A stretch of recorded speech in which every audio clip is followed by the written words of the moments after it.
Chapters Other 1. A blank sheet of paper. Human civilization, seemingly vibrant and flourishing, can pierce mountains, reclaim land from the sea, and even control rainfall. We appear powerful, but this is merely an illusion. The truth is we are fragile.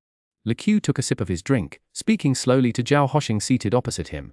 Le Qiu seemed to be lost in thought, yet not quite. His gaze was distant and hazy, his mind seemingly adrift in some faraway. Zhao Hoshing always held his senior colleague in high regard. He had interned at the Stellar Physics Institute under the Central Academy of Sciences during his doctoral program, becoming Le Qiu's subordinate. Le Qiu's profound expertise in stellar physics had always filled Zhao Hoshing with admiration. Perhaps, Zhao Hoshing replied, but human civilization continues to grow stronger. I believe that in the near future, we will truly become powerful. Le Qiu sighed, a flicker of indescribable emotion, perhaps sadness, perhaps pain, flashing in his eyes. Le Qiu stood up and walked to the window of this high-rise restaurant. Through the glass, the bustling cityscape unfolded below. The lights glittered, seemingly eclipsing even the moon in the sky. Winding rivers of light flowed along the roads. Even from this building hundreds of meters above ground, the city's clamor seemed audible. It was 11 o'clock, but the city was far from asleep. Le Qiu spread his arms wide, as if embracing it all. His eyes seemed glazed, his voice taking on a dreamlike quality. This is our powerful, flourishing civilization. Le Qiu, you're drunk. Let me take you home, Zhao Hoshing said softly. Approaching Le Qiu shook his head. Watson, don't rush back. I have something to tell you today. Zhao Hoshing paused, then sat back down. He sensed something was amiss with Le Qiu. Human civilization has drastically altered the face of the Earth. We naively believe ourselves omnipotent, but the reality is brutal. Take the Earth beneath our feet, for instance. How much do we truly understand? The deepest point is the Mariana Trench, approximately 10,000 meters deep, while the highest peak, Mount Everest, is less than 9,000 meters high. We consider submersibles reaching the Mariana Trench a remarkable feat, and we boast about drilling an 11-kilometer deep hole, claiming a significant breakthrough. Yet, the Earth's radius is over 6,000 kilometers, and with immense human and material resources, we've only penetrated about 1/600th of its depth. 99% remains unknown to us. Earthquake epicenters generally don't exceed 100 kilometers in depth. Even the most powerful earthquakes in history, compared to the entire Earth, are merely like a sneeze. No, not even a sneeze, more like a slight twitch. Yet, the result is often the death of hundreds of thousands, even millions. A hint of mockery flickered in Le Qiu's eyes. Zhao Hoshing knew all this, but hearing Le Qiu say it in this tone still made him uncomfortable. It felt like a self-proclaimed powerful individual having their fragility and incompetence exposed. Humans always talk about protecting the Earth, but does the Earth need our protection? Even if all our nuclear weapons detonated simultaneously, they would only destroy the Earth's surface environment. Their effects would reach 100 kilometers below the surface. Ultimately, we're only protecting ourselves. As for the Earth, even if we tried our hardest to destroy it, so what? Can an ant destroy a mountain? Our entire civilization, all our cities, buildings, population, culture, heritage, technology, everything we have is merely microscopic bacteria clinging to the Earth's surface. If the Earth had consciousness, if it wanted to destroy human civilization, it would only need to sneeze, just a single sneeze. Le Qiu said, human civilization is indeed small, but our potential for development is limitless. Zhao Hoshing murmured. Le Qiu ignored him. This is just one Earth compared to the entire solar system. What is Earth compared to the Milky Way? What is the Sun? Not to mention the local group, the Virgo supercluster, the observable universe. A deep sadness resonated in Le Qiu's word. Le Qiu was drunk, so Zhao Hoshing drove him home. As they ascended in the elevator, Le Qiu suddenly looked at Zhao Hoshing with an inexplicably unsettling gaze. Zhao Hoshing, puzzled, asked, Le Qiu, what's wrong? Le Qiu chuckled to himself. After uttering those two words, Le Qiu walked straight out of the elevator, opened his apartment door and closed it behind him. Clearly, he had no intention of inviting Zhao Hoshing in. Zhao Hoshing was completely baffled. He felt that Le Qiu had been acting strangely today, but he couldn't pinpoint exactly what was off. He stood there in the elevator for a moment, shook his head and went home. It was already midnight. After washing up, Zhao Hoshing lay in bed but couldn't fall asleep. Subconsciously, he felt something was amiss, a sense that something big was about to happen, but he couldn't grasp what it was. Zhao Hoshing finally drifted off around 2 or 3 in the morning. But only 4 or 5 hours later, he woke up. He hadn't slept enough and felt extremely tired. Normally Zhao Hoshing wouldn't wake up at this time. It was the weekend, he wasn't in a rush to go to work, and he had planned on sleeping in the previous night.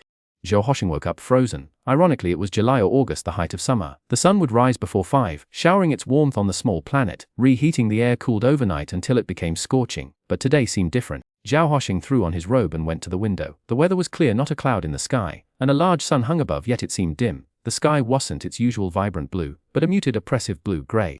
Zhao Hoshing was a researcher at the Stellar Physics Institute, and the closest star to Earth was the Sun. Naturally, his work focused on the Sun, its internal structure, composition, and evolution. The Sun seemed strange today, but Zhao Hoshing didn't immediately think to apply his professional knowledge to analyze it. Zhao Hoshing merely mumbled, "Looks like it'll be a cloudy day," and returned to bed, pulling the thin blanket over himself to resume his sleep.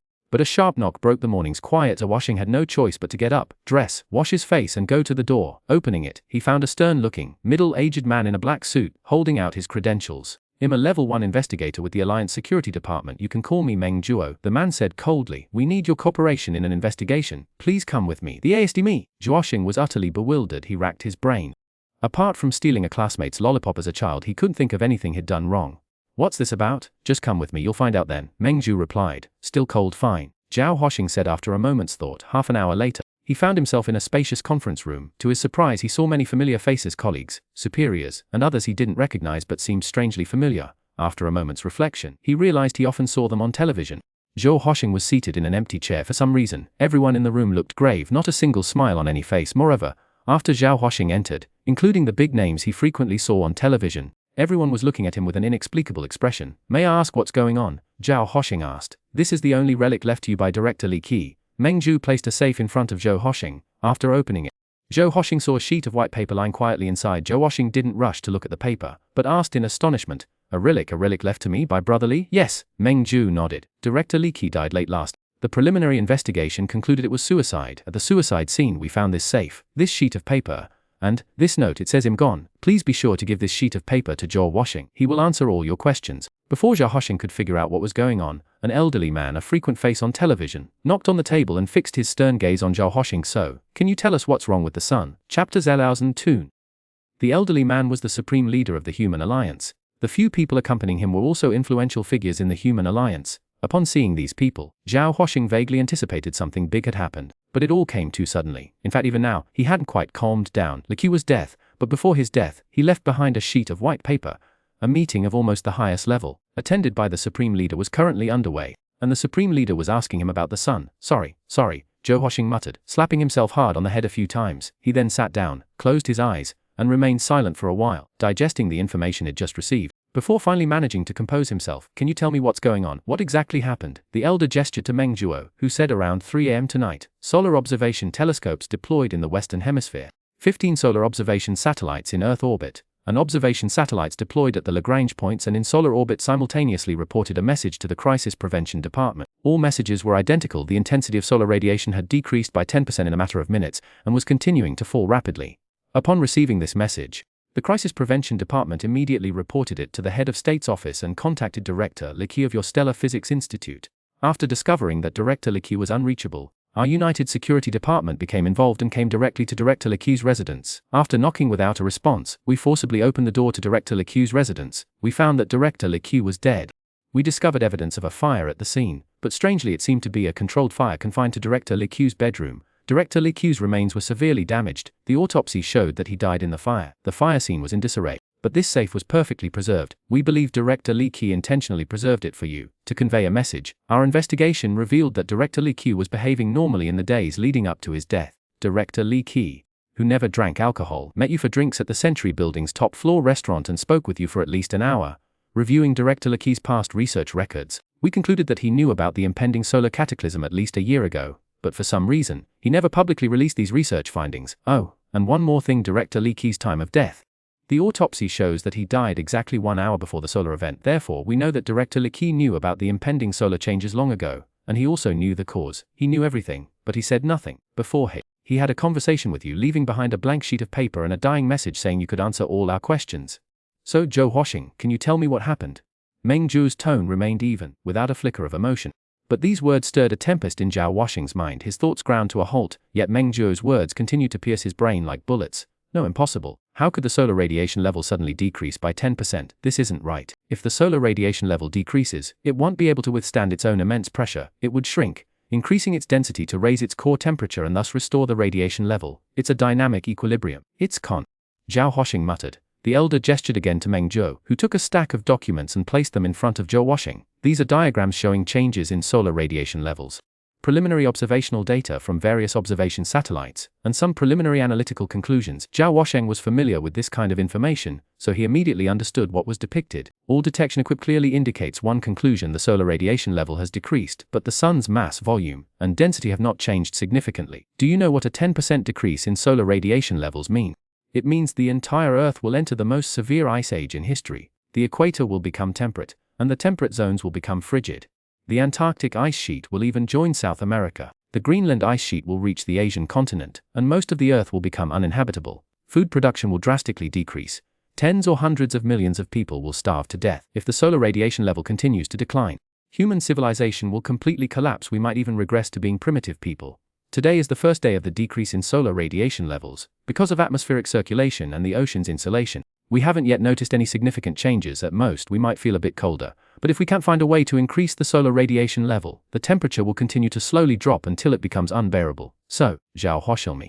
What should we do? I don't know, Zhao Huoshing mumbled. What did Director Li Qiu tell you last night? Repeat it exactly, not a word wrong. A physicist attending the meeting said. Zhao Huoshing calmed himself, and said with a hint of bitterness, yesterday was Friday. After work, Director Li Qiu found me and said he wanted to take me to open my eyes. We went to the top floor restaurant of the Century building.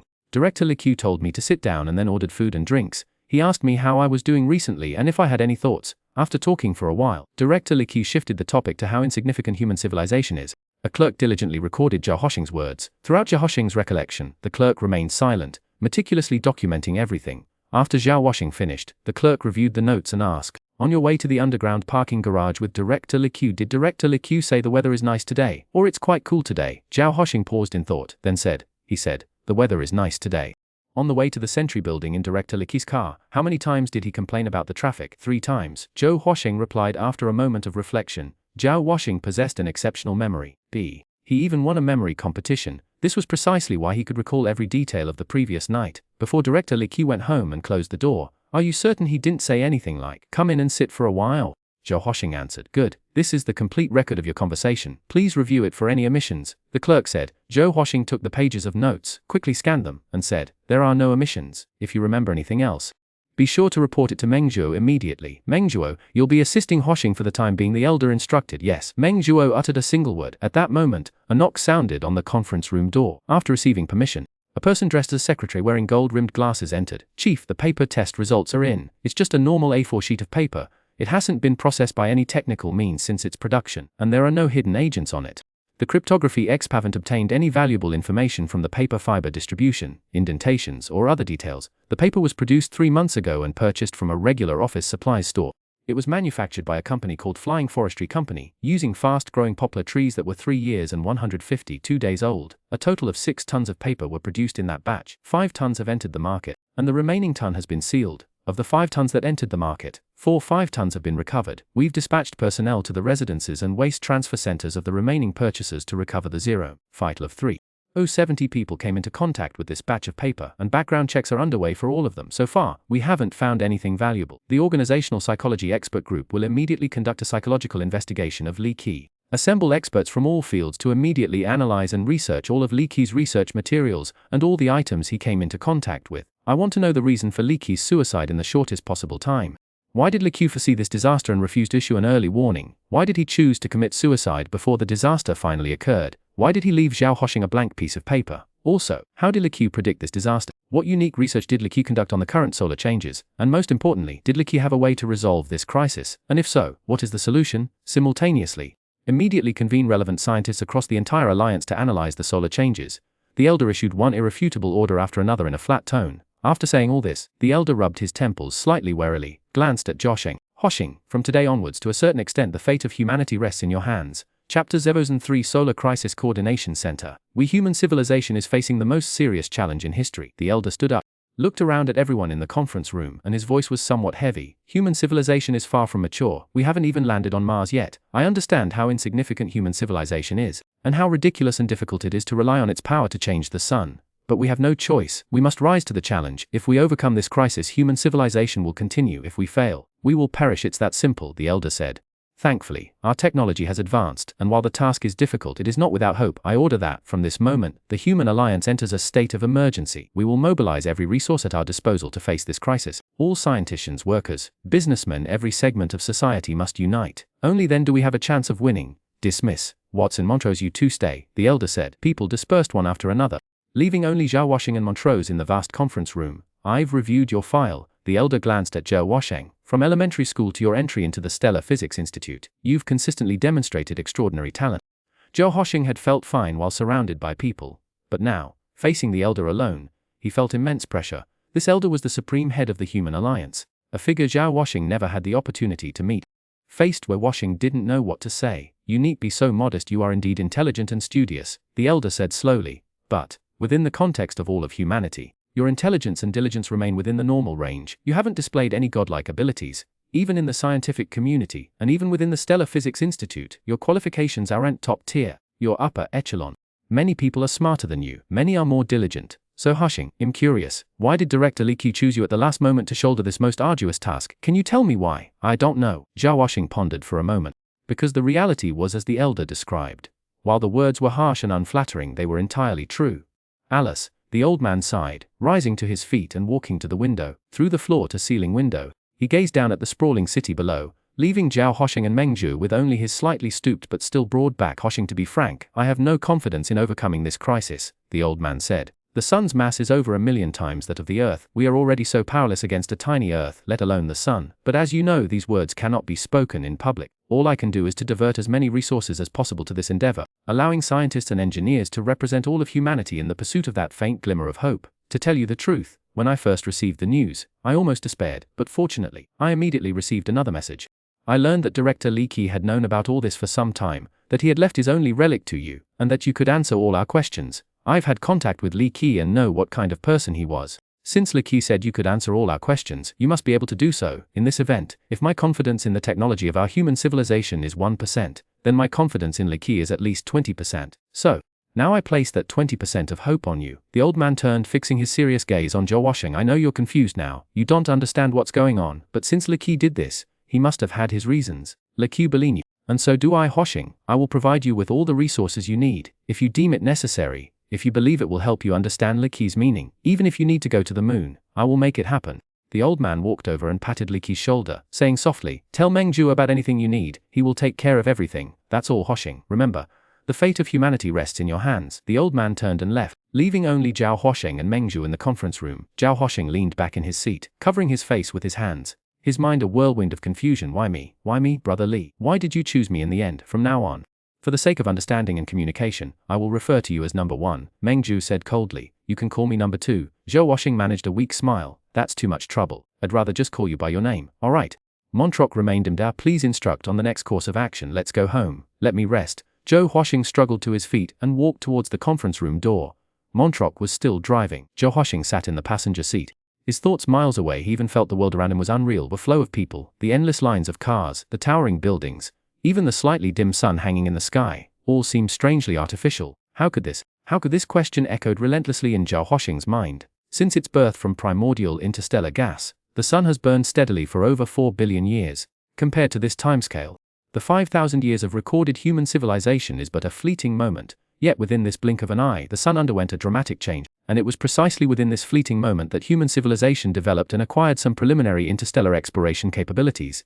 Within 6 hours of the solar upheaval, a comprehensive organization incorporating crisis management and psychological intervention departments was established. This organization, named the Solar Crisis Coordination Center, was headed by the head of the Human Alliance, personally appointed by the Elder, and granted the authority to override any other department during the crisis. The Solar Crisis Coordination Center had 2 responsibilities. The first was to investigate the underlying physical mechanism of the sun's changes and find a solution. The second was to find a way to preserve human civilization if the crisis proved insurmountable.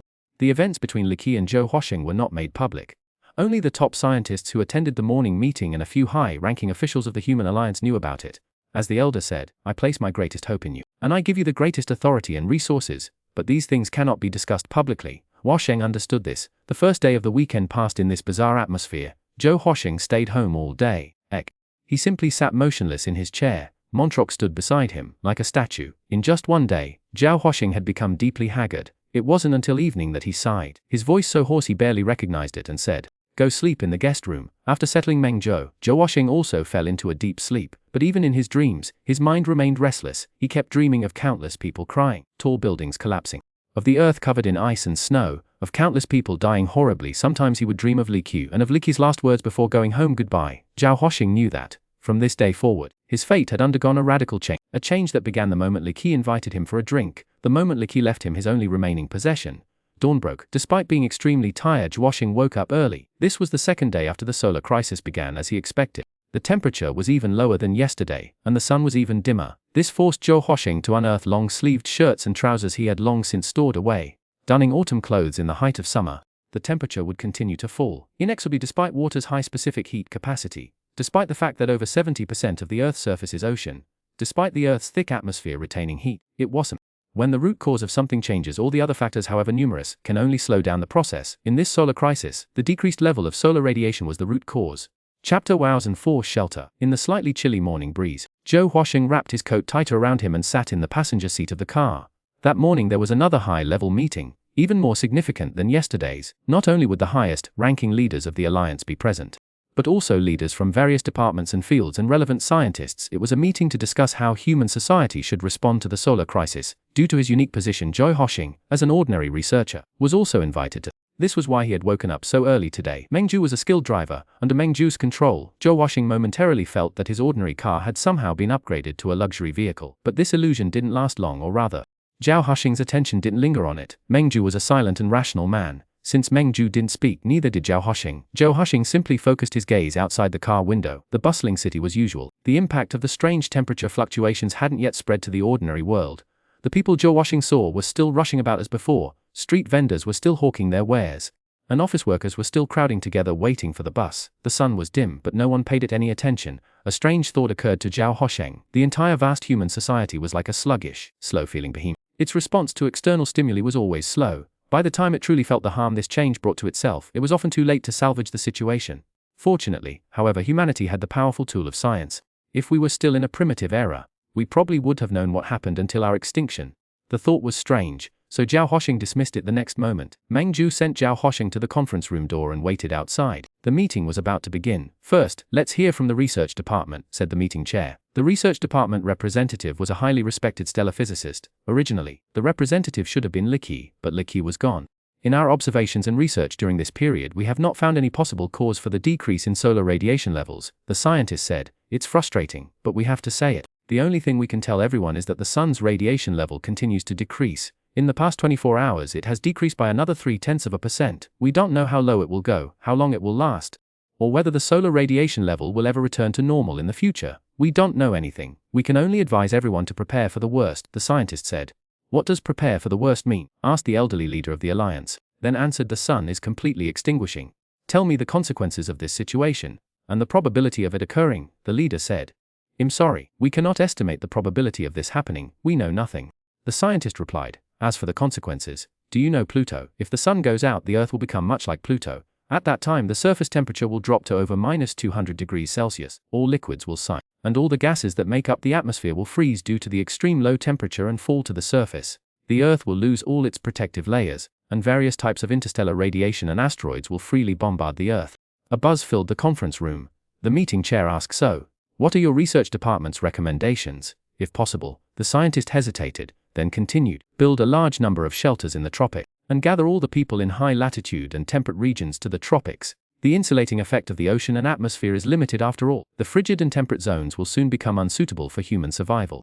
If we are lucky and the sun's condition does not continue to deteriorate, the tropics may still be suitable for human survival. At the same time, we should devote maximum effort to the research and development of new energy sources. If controllable nuclear fusion is achieved, we can at least preserve a seed of human civilization. Also, I propose launching the latest solar observation plan.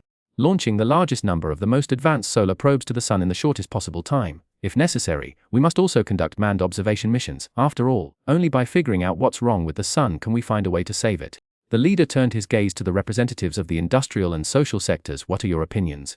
The industrial sector representative said, with the current industrial foundation of our human civilization, we have the ability to build a large number of shelters near the tropics in a short period of time and to tilt all industrial resources towards scientific research, as long as you order us to stop all other unnecessary construction projects. As for the potential social impact of stopping all other unnecessary construction projects, that's for the social sector to study and resolve. The social sector representative said, that's not a problem. We just have one suggestion. We suggest not disclosing the true nature of the current crisis to the public for the time being. Prematurely disclosing the truth could easily lead to social unrest, which would be detrimental to the subsequent planning and execution. A representative from the agricultural sector interjected, if rationing is implemented, our food reserves are sufficient to feed the entire human race for 3 years. However, after 3 years we will face the risk of food shortages. Therefore, we request that a portion of research resources be allocated to agriculture. We urge the research department to expedite the development of highly cold-resistant grain varieties, as well as soil-less and indoor cultivation technologies. The representative from the Central Academy of Sciences Agricultural Research Department responded, this is our duty. After the scientist representatives truthfully reported the crisis facing humanity and presented their requests, the specifics of how to respond were left to the relevant departments for detailed discussion. The meeting was long, and Zhao Hoshing had no voting rights in these matters. Even his presence at the meeting was due to his special status. Amidst the continuous speeches and discussions, Zhao Hoshing's thoughts drifted. The image of Li Qi once again appeared in his mind, along with Li Qi's final farewell and the blank piece of paper he left behind. In Zhao Hoshing's mind, that ordinary blank piece of paper suddenly seemed to possess a magical quality. Although blank, it seemed to carry thousands of unspoken words from Li. Li Qiu knew everything, but Zhao Hoshing knew his status was special, that he was important, but even Zhao Hoshing himself didn't know exactly how he was special or important. Hello, at that moment, a young woman sitting next to Zhao Hoshing greeted him. Zhao Hoshing, snapping out of his reverie, nodded slightly and replied, "Hello, my name is Lai Wei, and I'm Li Qiu's younger sister." The young woman said, "I currently work at the High Energy Laser Laboratory under the Optical Research Institute of the Alliance Central Academy of Sciences. My brother mentioned you. He said you are a very diligent and intelligent young man." Li Wei couldn't have been older than 25. Since she was seated, her height wasn't apparent, but Zhao Hoshing could tell she was slender. Her delicate features and smooth, long hair made her exceptionally attractive. However, Li Wei's eyes were slightly swollen, even makeup couldn't completely conceal the puffiness. Hearing Li Wei say this, Zhao Hoshing also fell silent. Li Ji was a good man, he took good care of me. I heard that my brother spent his last night drinking with you before he died, Li Wei asked. Yes, Zhao Hoshing nodded. If I had known he would have an accident that night, even if it meant angering him, I would have stayed with him all night. Li Wei lowered her head, took a tissue from her bag, and gently wiped her eyes. I'm sorry, I didn't mean to blame you. Li Wei calmed down after a moment. No one wants to see such an accident happen. It's just that I have some questions I'd like to ask you, please. My brother left his only keepsake to you. It's a blank piece of paper, right? My brother also said that you can solve all our doubts, Li Wei asked. Zhao Hoshing was slightly surprised. Surprised that Li Wei even knew about these highly confidential matters. But considering Li Wei's identity, Zhao Hoshing felt relieved. Zhao Hoshing nodded, confirming these things. Li Wei shifted her gaze away from Zhao Hoshing, her thoughts seeming to drift far away. I understand my brother. He was a very planned and disciplined person. Since I can remember, I don't recall him ever doing anything meaningless. Therefore, I believe my brother's final words.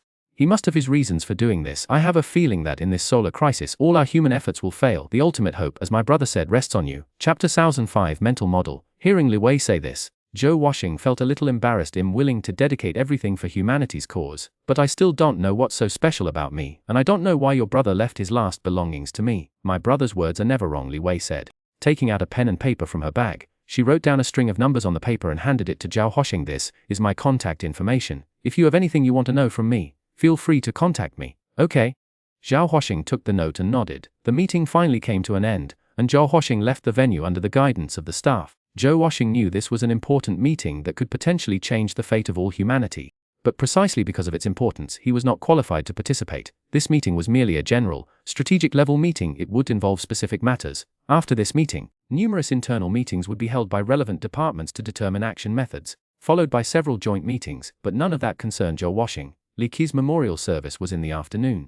Zhao Hoshing met Li Wei again at the service. This time, however, they didn't talk, only nodding to each other as a greeting. Standing in the memorial hall, looking at Li Qi's body draped in the Alliance flag and covered in flowers, looking at the black and white portrait, Zhao Hoshing felt, for some reason, an overwhelming sense of unreality. Humanity's fate had changed completely. At this moment, countless personnel were busy preparing for this change. Yet Zhao Hoshing remained detached from this flurry of activity. After a moment of bewildered distraction, Zhao Hoshing bowed before Li Qi's remains and left the memorial hall. Zhao Hoshing and Meng Zhou returned home together. Before opening the door, Zhao Hoshing said to Meng Zhou, "Could you go somewhere else first? I want to be alone." Meng Zhou shook his head, coldly uttering two words, "No." "Why?" Zhao Hoshing was startled. "Are you watching me?" "No," Meng Zhou said. "For your safety. I must follow you at all times. If you were to die mysteriously like Li Qi, none of us could bear the consequences." Zhao Hoshing sighed. "All right." Zhao Hoshing opened the door and entered with Meng Zhou. Meng Zhou said, "If you want to be alone, I can make myself invisible." "Yes." Meng Zhou nodded, walking directly to the balcony. Then he vanished. Zhao Hoshing also went over, pulling back the curtains,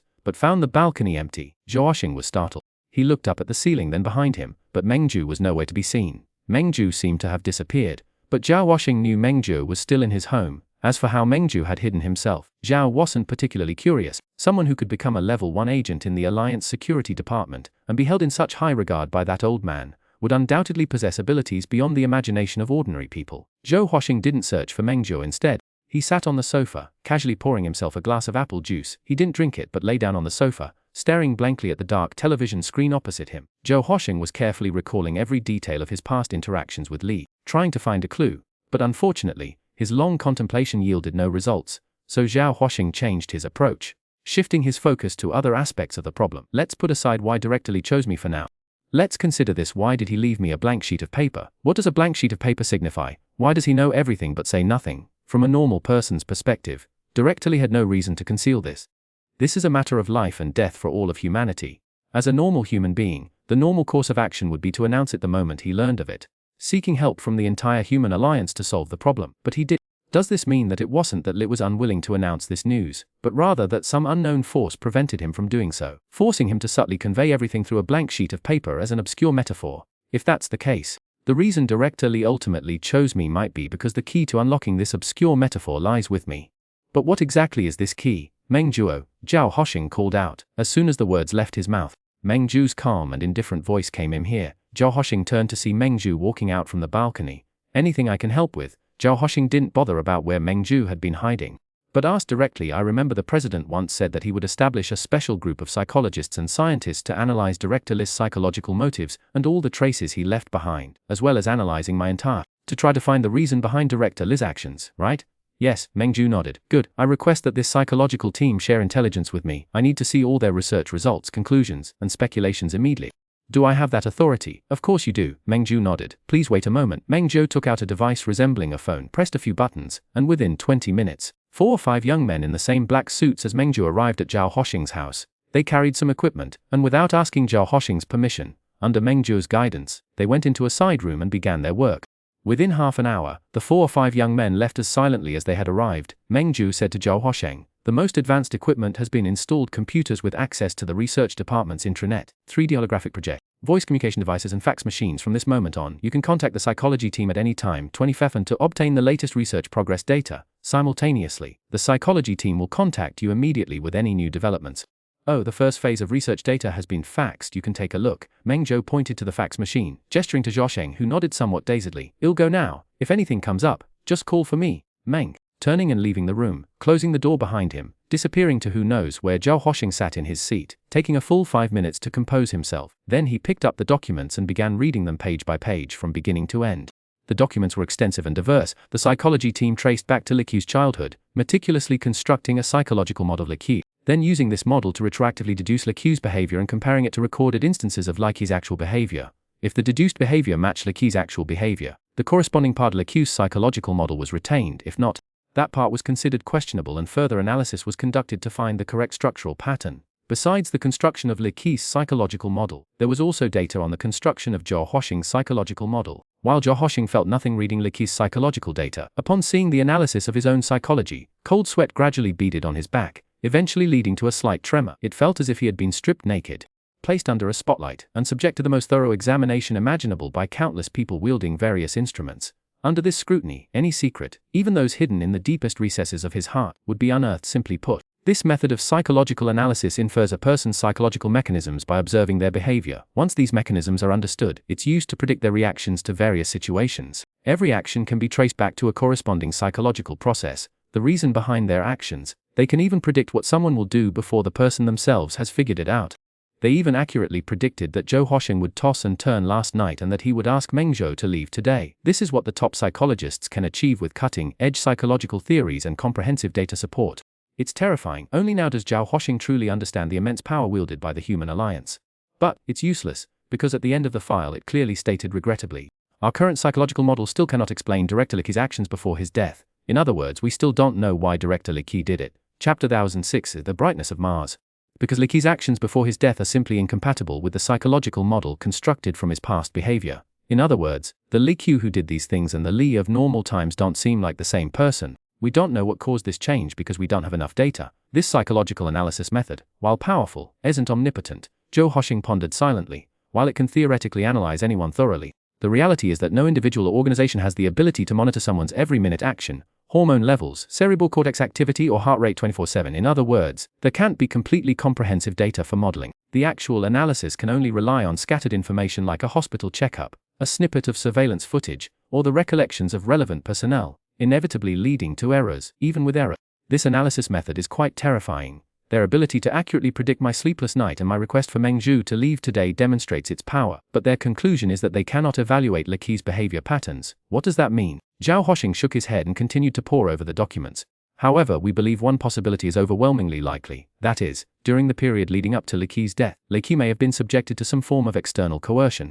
It is this undetected external force, present only in Li Qi's immediate environment, that may have caused his behavioral patterns to become so erratic and impossible to analyze. Li Qi's choice of a blank sheet of paper as his last testament, and the message suggesting Zhou Huaxing would solve all the mysteries, could be an attempt by Li Qi to transmit information to us, circumventing this unknown external constraint. Of course, we are still unsure what specific information Li Qi intended to convey. We are diligently collecting any available video, audio, and movement data related to Li Qi to comprehensively analyze his behavior and identify the dividing line between his normal and abnormal actions. If we ultimately find this dividing line, we can determine what happened on that day to cause Li Qi's change, and we may be able to identify the unknown force behind Li Qi. For further data and conclusions, please await the results of our ongoing research. The document ends here. Zhou Huaxing put down the materials and fell into thought once more.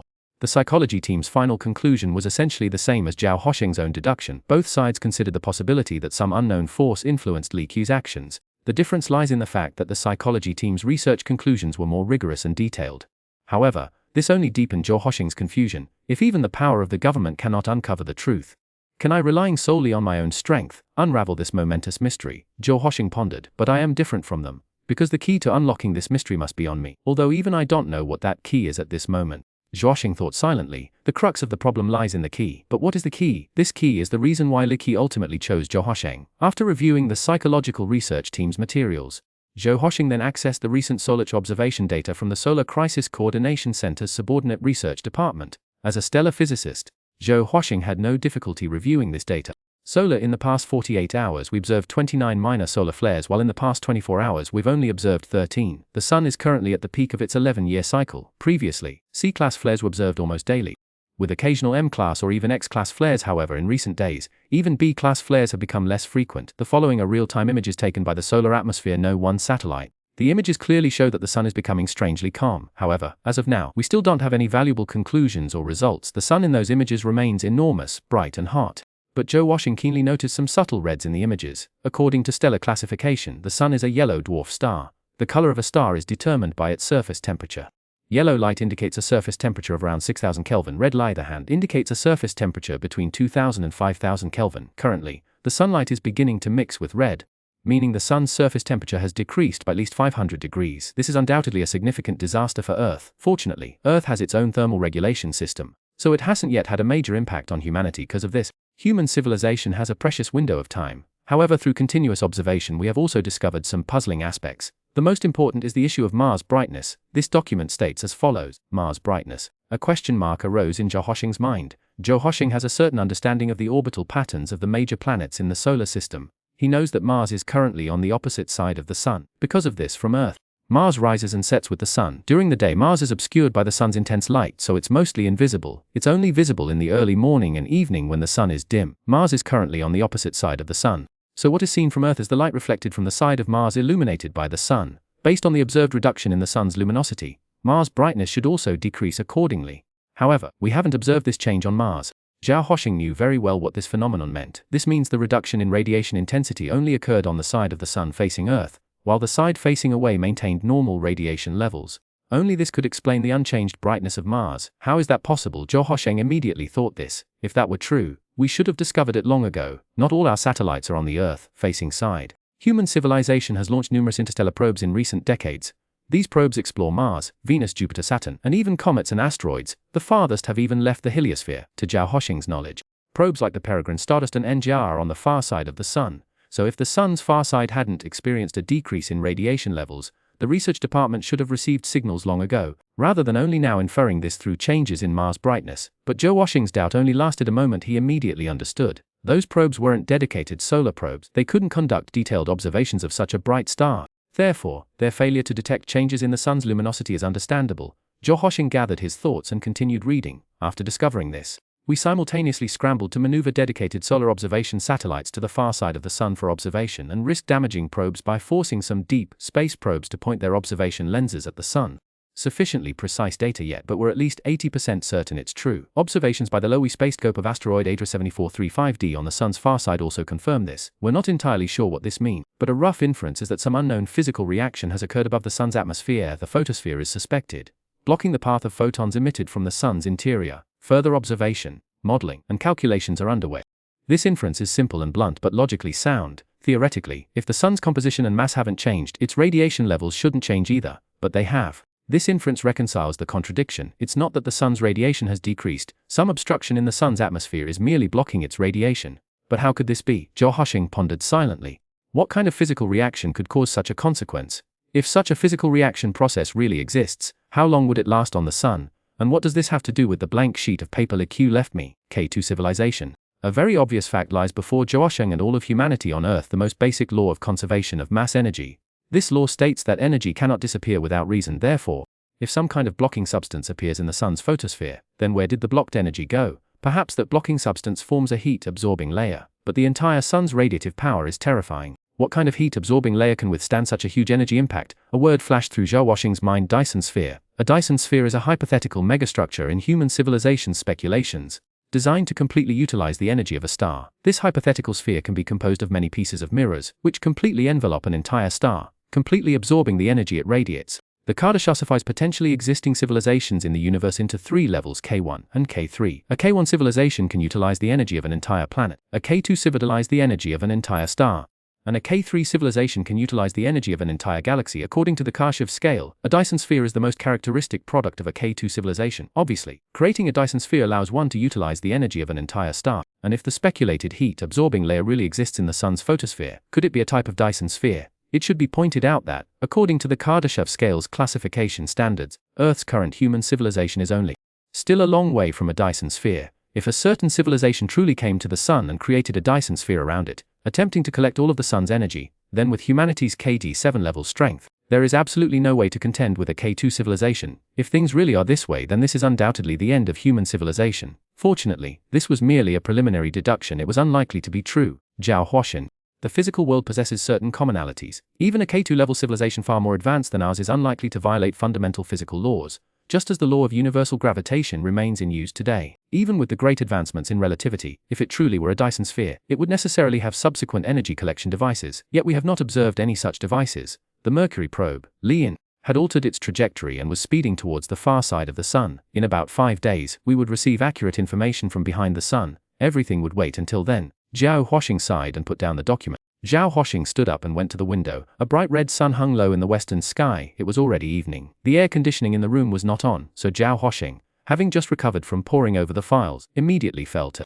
People on the street hurried along, and even the flickering neon lights seemed to have a desolate air about them. For some reason, Mengju was still nowhere to be seen, having disappeared to some unknown location. Xuanhuan didn't bother looking for him, but simply grabbed a piece of bread, swallowed it quickly, and sat back down at the computer. This time, Xuanhuan didn't consult any documents but instead went to several well-known forums. After casually browsing a few posts complaining about the unusual weather, Xuanhuan refreshed the page. A title caught his eye. The recent unusual temper drop is not due to climate change, it's because of a decrease in solar radiation. Xuanhuan frowned and clicked on the post. The post didn't contain any specific observational data. The poster claimed to be an amateur astronomer who happened to possess a set of solar observation equipment. At some point, he had pointed the instrument at the sun and, after careful observation and calculation, arrived at this conclusion. At the end of the post, the poster wrote in a terrifying tone, "The government must already know about this, but they're covering it up. We have reason to suspect the government is secretly doing something. Whether these actions are building underground shelters or implementing population selection programs is unknown.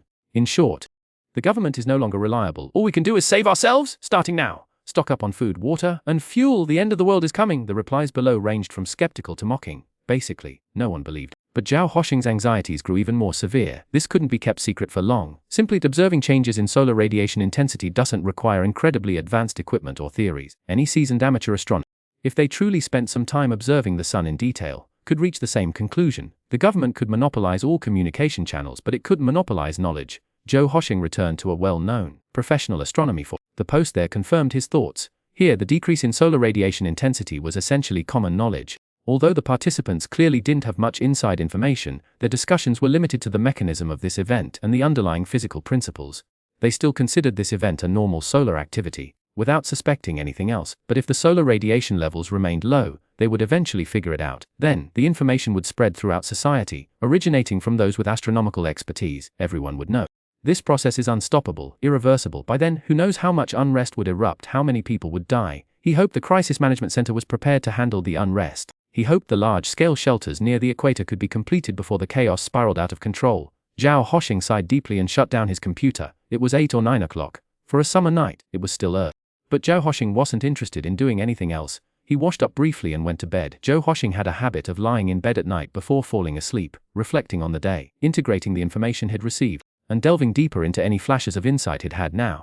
He hoped that during the most efficient period of his brain's operation each day, he could organize the information he'd gathered and reach some conclusion. Unfortunately, Zhao Hoshing's painstaking efforts yielded no results, severely impacting his sleep. Every time he closed his eyes, a scene would flash before him: a snowstorm, a biting wind, exhausted people bundled in every scrap of clothing they could find. Still unable to withstand the cold, people would collapse and die, and the survivors would fight viciously over scraps of food or fuel. Life was cheap, insignificant. It was hell, the cruelest imaginable hell. Civilization had crumbled, order collapsed, and humanity had devolved into a moral, lawless beast capable of anything for survival. It was the end of civilization, no more than that, the end of all life on Earth. A sense of mission and responsibility forced Hoshing to stay awake, to keep his mind racing, searching for a way to change everything. He didn't sleep until dawn. The sun, completing its cycle, reappeared over the horizon, casting its weakened light and warmth upon the earth. The morning chill drifted in through the open window, causing Zhao Hoshing to pull his blanket tighter. Never before had he felt the importance of sunlight and warmth so keenly.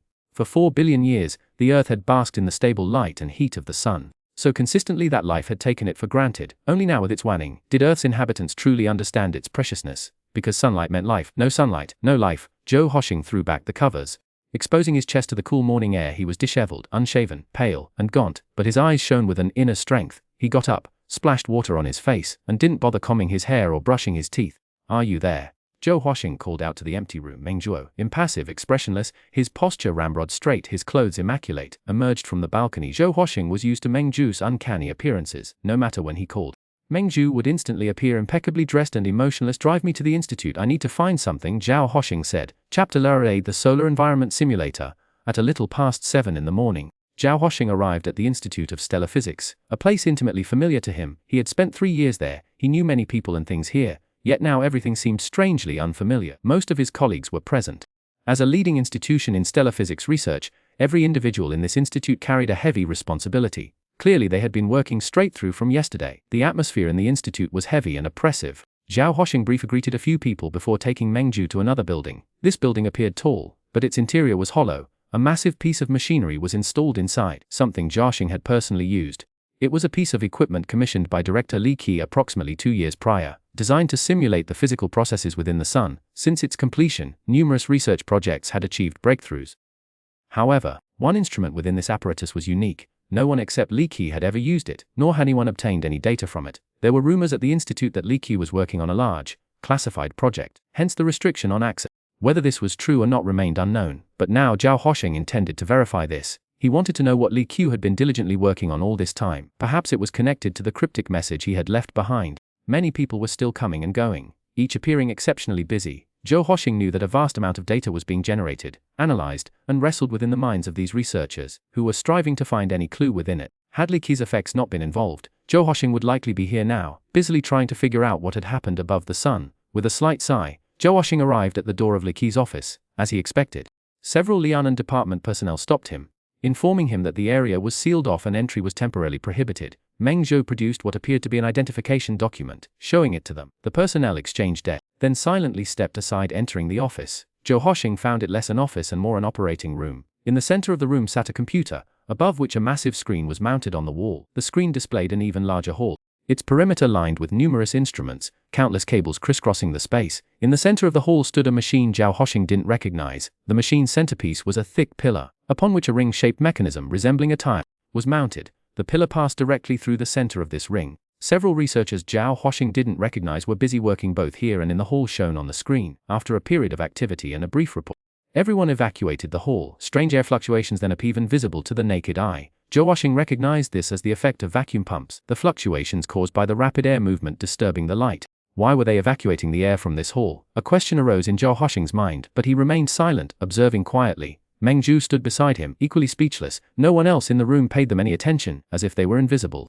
After a time the vacuum pumps stopped. Another researcher confirmed the air pressure readings in the hall, then typed something into the computer. Zhao Hoshing saw the ring on the pillar in the screen begin to rotate. Its speed increased relentlessly, until its rotation speed must be faster than a helicopter rotor, Zhao Hoshing remarked. Meng Zhu replied calmly. A helicopter rotor typically spins around 600 revolutions per minute.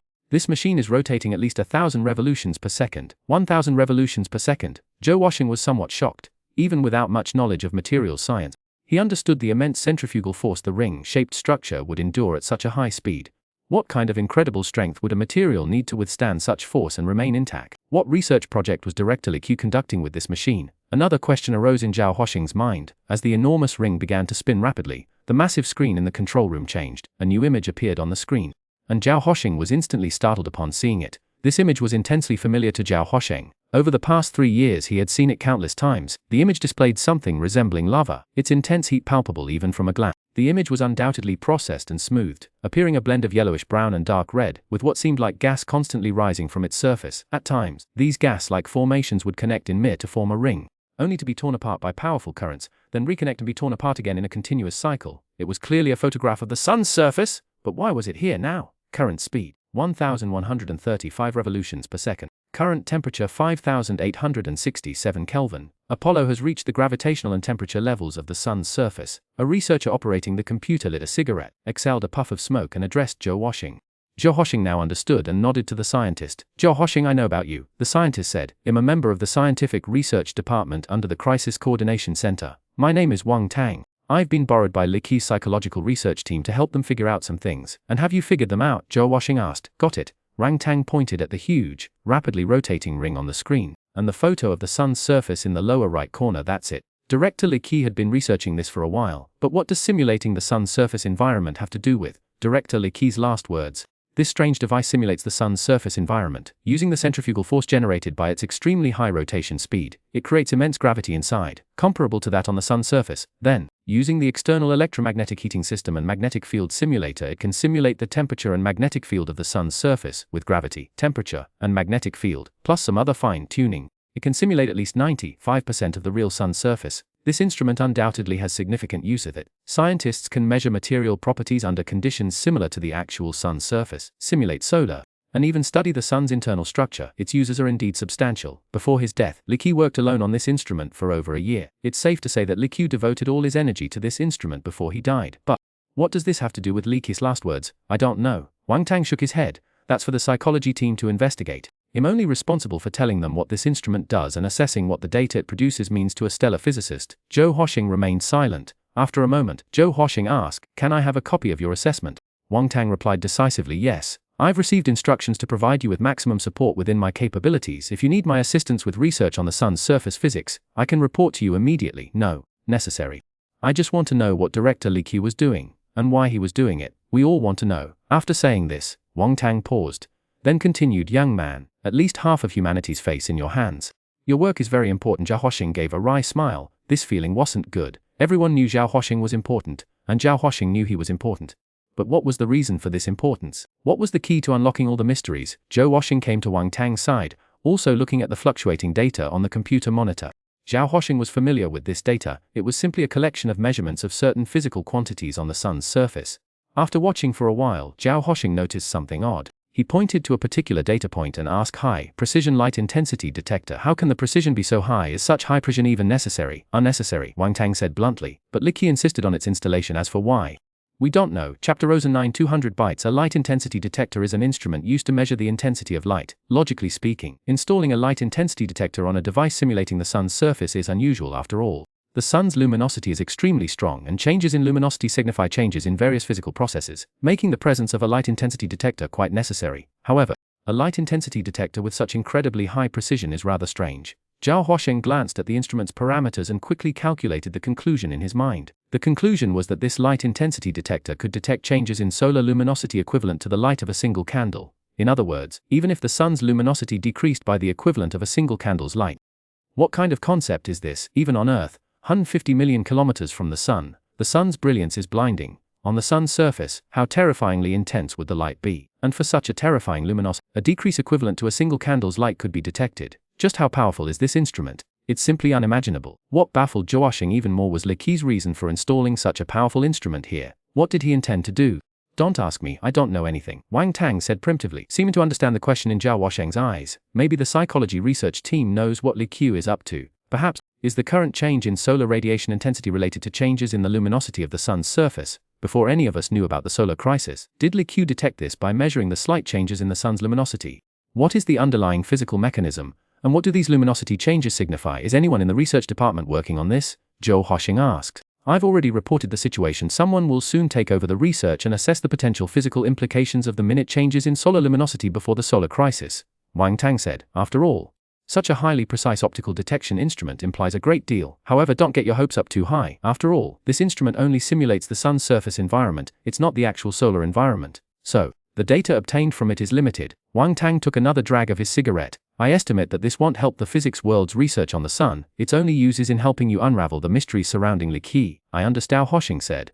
Based on the available intelligence, we know that Director Li Qiu knew about the solar crisis at least a year ago, and it was also a year ago that Director Li Qiu started paying attention to the slight changes in the sun's surface luminosity. Therefore, we have reason to believe that there is some connection between these two things.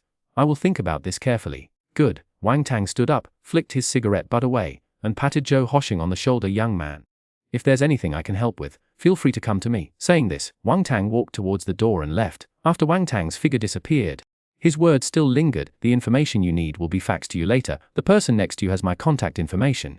Meng Zhou said indifferently. I have the contact information of anyone in the world. I can provide it to you anytime you need it. Meng Zhou's status seems very high, and his abilities could be described as incredibly powerful. Having someone like Meng Zhou follow him around the clock, Zhou Hoxing once again realized the extent of the old man's concern for him. I hope I want. Zhou Hoxing sighed softly and turned around. Let's go back. This trip to the Stellar Physics Research Institute yielded nothing except more questions. But having questions is a good thing. Having questions, and then solving them, leads to progress. The worst thing is a complete blank, not knowing where to start. Later that evening, the data Zhou Hoxing needed was transmitted via the computer. The first document contained nothing of interest to Zhou Hoxing. It consisted of research data on the sun's surface environment, data that might be useful for scientific research but not for Zhou Hoxing. It was the second document that caught Zhou Hoxing's attention. We examined various electronic devices Li Qiu had used before his death, including his computer, mobile phone, network devices, and storage devices. We found virtually no data remaining on them. Clearly, Li Qiu had thoroughly wiped them clean before his death, preventing us from recovering any information. But perhaps through Li Qiu's oversight, or perhaps by sheer luck, we discovered a damaged hard drive Li Qiu had used at the recycling center. The hard drive was severely physically damaged. Under normal circumstances, we would have been able to recover any data from it. However, researchers at the Institute of Computing Science believed it was worth a try. We handed the hard drive over to them, and after 2 consecutive days and nights of work, every 200 bytes of data. A byte is a unit of 24 bytes equal 1 KB, 24 KB equal 1 MB, and 1024 MB equal 1 GB. 200 bytes of data is roughly equivalent to a text document of no more than 500 characters. This hard drive was a 1000 GB high-speed drive. It likely contained vast amounts of data crucial to the entire human world and the Earth, but that important data was corrupt. Only these less than 500 characters were recovered. On the surface, it appears to be a conversation log between Li Qiu and someone else, but we don't know who that person is, what the specific content of the log means, or whether this record will be helpful to your work. The recovered data is as follows. The primary task of life is survival. The essence of survival is the continuous acquisition of energy from the external environment to maintain its own operation. When its own demise is inevitable, a life form tends to preserve its own information. Specifically, this is achieved by propagating its genes through reproduction. I agree with the latter half of your statement regarding the definition of reproduction, but I disagree with the first half.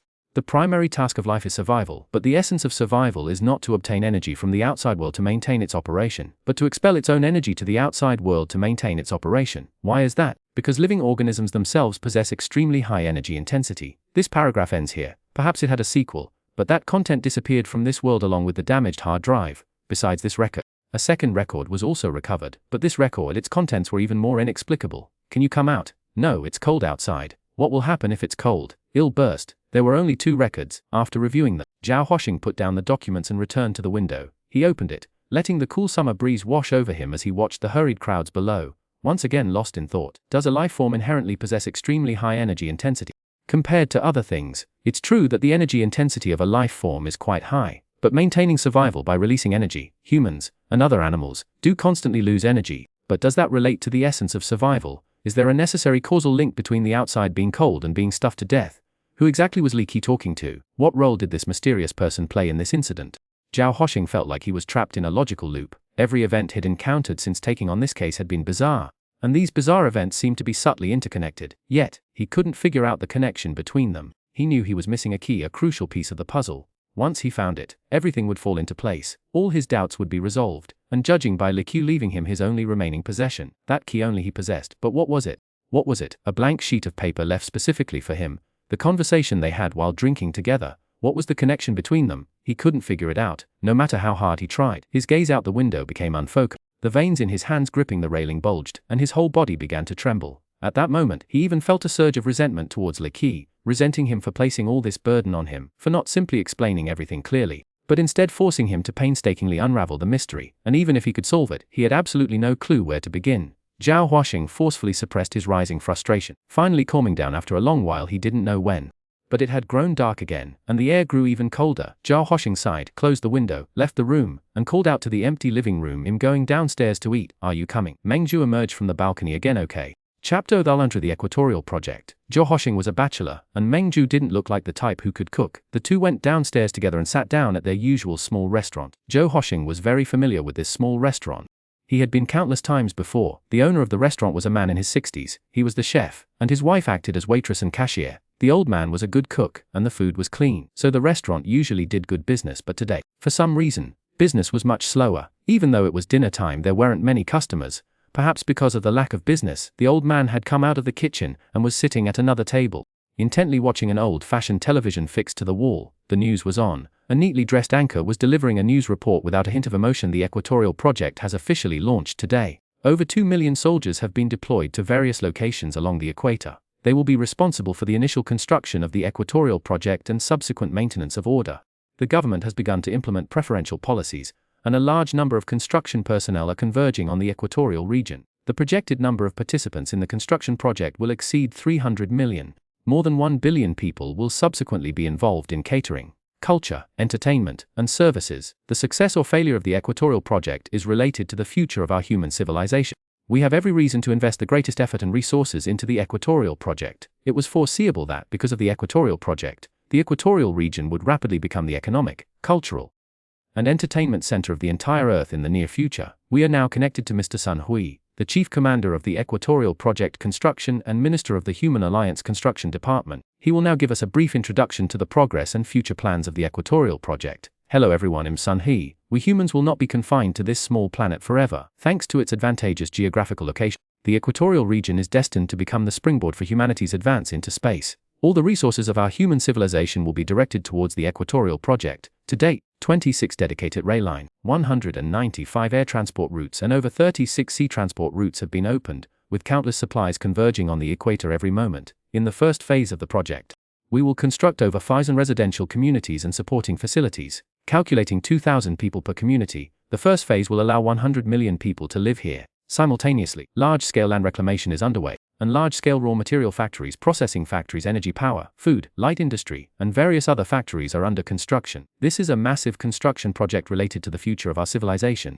If you are willing to contribute to our civilization, find your own value, and hope to exchange your labor for substantial material and monetary rewards, please come to the equator. The Equatorial Project has just begun, and a large number of people are gathering here. No matter what your skills are, whether you are a worker, a farmer, or a businessman, you can find your own opportunities here, even if you can't find a job for the time being. The Human Resources Department under the Equatorial Project Construction Command will register your information and help you find a suitable job free of charge, while the Social Welfare Department will provide for all your living needs until you find a job. As long as you are willing to come here, as long as you are willing to participate in the construction of the Equatorial Project, everything will be guaranteed. The camera moves away from Minister Xuanhuan, who is wearing a hard hat, and turns to a busy construction site behind him. The host also inserts a timely comment at this time. We just received news from the Alliance Government's Department of Transportation, regardless of your profession or age. As long as you intend to go to the equatorial region to participate in the Equatorial Project, the Department of Transportation will provide you with free tickets and will ensure all your needs during your journey. Meanwhile, we have also received news from the Alliance Government Office that the Alliance Government is preparing for the specific arrangements for the relocation to the equator, and it is expected that the relocation will begin within a month. From then on, the capital of our human civilization will no longer be Hope City, but the newly built Equatorial City. The government is moving quickly, said Zhao Huaxing. What is their justification? Under what guise is the Equatorial Project being promoted? The construction of a space elevator and a giant space city, said Meng Zhou, because the Earth's rotational speed is fastest near the equator. Launching spacecraft from there is the most convenient and fuel efficient. This reasoning is full of holes and nowhere near sufficient to explain the scale of this project, Zhao Huaxing mused. Human civilization was progressing steadily. People were accustomed to their current lives, yet now, everything is being changed. The entire lifestyle of humanity is being altered. all under the pretext of developing aerospace technology and venturing into the cosmos. Isn't this justification too flimsy? How long can it hold up? How long can the truth be concealed? Meng Zhu glanced at Jia Hoxing, maintaining his calm demeanor. Do we need this justification for very long? Do we need to conceal it for a long time? Don't forget, according to the current rate of decline in solar radiation, in just 2 areas above 50 degrees north and south latitude will no longer be suitable for human habitation. Furthermore, the construction is real. We genuinely need to build countless residential complexes, energy plants, power plants, food factories, and more. We also have countless infrastructure projects to undertake. Such an unprecedentedly massive construction project is impossible to achieve with government power alone, only by mobilizing the entire society, the entire civ. Do we have a sliver of hope? Therefore, the reason used to lure people to the equatorial project is unimportant. The crucial thing is getting them here. The government is an organizer, not an executor. The government will be responsible for organizing people to build housing, power plants, and infrastructure for their own use here. Everything people build is for themselves. The government doesn't care how many loopholes the equatorial project justification has, nor does it care if anyone exposes it. As long as this reason can draw a sufficient population towards the equator, that's all that matters. That's the human civilization has over 7 billion people, with fewer than 1 billion living in the equatorial region. This means our government needs to relocate 6 billion people. Zhou Huaxing suddenly felt a sense of helplessness, a number that inspires awe and trepidation. Zhou Huaxing could almost visualize the scene: trains laden with supplies running day and night, cargo planes constantly crisscrossing the sky, and enormous cargo ships plying the sea. All this is to transfer as much of human society's wealth and population as possible to the equatorial region, because that's where the chances of survival are highest. Time is too short, the task too immense. There's no other way to accomplish this except by mobilizing all of humanity. What's happening to the world? Everything seems different all of a sudden. The elderly man beside him murmured, "This is madness, sir. Aren't you going to the equator? Everyone's gone to the equatorial project, and your restaurant doesn't have many customers anymore." "No, I'm too old," the old man said, shaking his head. "I can't walk anymore. I'll just stay here," he continued. "No customer. We're planning to close the restaurant and go back to our hometown to retire." "Sir, you should still go," the other man urged. "The government will cover all your travel expenses. With your skills, if you open a restaurant there, you'll be very successful." "No," the old man insisted. "I haven't got many years left anyway. I'll just stay here." Zhou Huaxing felt a lump in his throat. He wanted to tell him the truth, but he couldn't bring himself to do it. Zhou Huaxing knew that even flawed justifications were still justifications. As long as there were reasons, human society could maintain basic order and rules. If there were no excuses, if the truth were truly revealed, who knew how much unrest and turmoil it would cause? Who knew what impact it would have on the equatorial project? How many people would die? Zhou Huaxing put down his chopsticks. He and Meng Zhu left the small restaurant. "What about the people who refuse to go to the equator?" Zhou Huaxing asked. Meng Zhu was silent for a moment, then he said, "The government can only consider the bigger picture, only choose to save more people. The government has done all it can. Perhaps, after the situation is resolved, and most of the population has successfully migrated to the equator, the government will choose to reveal the truth and make one last attempt to save them." Zhou Huaxing said dejectedly. "That's right, that's how it should be. The government really has done everything it can." Night had fallen. Zhou Huaxing looked up at the night sky. In that night sky, the moon was dim, and Venus, Jupiter, Saturn, and Mars were all dim. The sun's luminosity has decreased, and naturally, the brightness of celestial bodies that rely on reflected sunlight to be seen by humans on Earth has also decreased. Monta said, "I just received a message from the R&D department of the Crisis Coordination Center just now. Mars' brightness has also weakened. The degree of brightness reduction is consistent with the decrease in solar radiation levels." This episode is complete. Welcome to subscribe. Turn on the small bell forward. Please leave your comments. I will continue to update the content behind.